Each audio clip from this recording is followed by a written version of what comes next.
Well, welcome to the month of February, everybody, and welcome to today's devotion. We are back in the book of Genesis, chapter 17.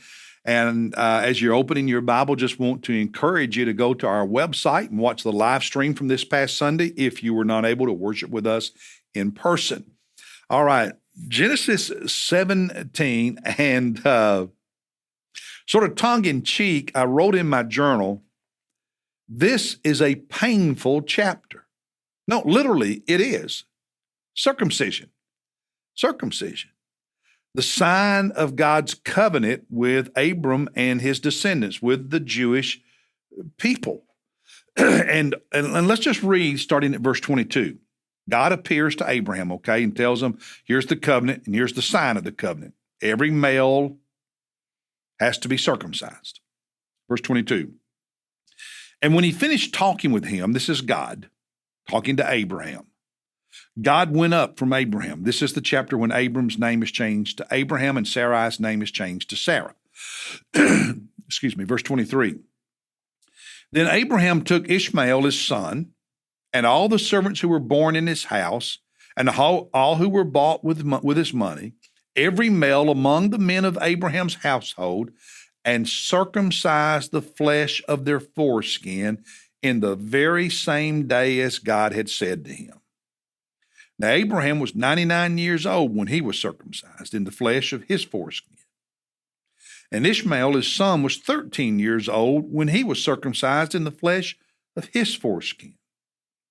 And the very same day, Abraham was circumcised, and Ishmael, his son, all the men of his household who were born in his house and bought with money from a foreigner, they were all circumcised with him. They were all teenagers and adult men. And they didn't have the anesthesia we have today. It was painful for a number of days. They were incapacitated. I cringe thinking about it. But the spiritual lesson for you and me, because we're not Jews, spiritual lesson for us is Abraham's example of immediate obedience. Did you notice that he circumcised himself, his son, and every other male who was a part of his household? On the very day God met with him and told him to do it. He didn't wait a single day. He did it that very day. Immediate obedience. And not just immediate obedience, but full, complete obedience, because he circumcised Ishmael.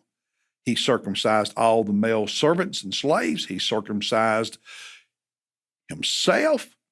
Everyone was circumcised. He didn't leave anyone out. Now, that's a model. That's an example for us. There are many times in my life, I imagine yours, when I don't live up to that example of complete obedience or immediate obedience. But this should be the goal. This should be the desire. This should be what we strive for. And this should be, this is what we should pray for. This is what we should do, really, is God, I want to obey you completely, and I want to obey you immediately.